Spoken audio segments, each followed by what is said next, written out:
Milý. Otec. Mama. Syn. Alebo dcéra. Veľa sa dnes hovorí o referende.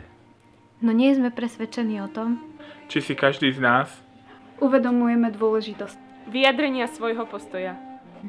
Preto ťa V tomto videu Chceme motivovať, aby si v sobotu prišiel vyjadriť svoj názor, aby si sa prišiel zastať hodnôt, na ktorých stojí naša spoločnosť.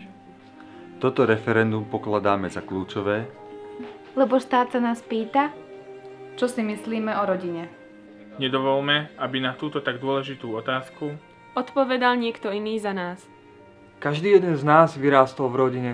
A preto si uvedomujeme, že za rodinou Chceme stáť aj my. A tak budeme radi, keď sa v sobotu spoločne uvidíme na referende a povieme trikrát áno!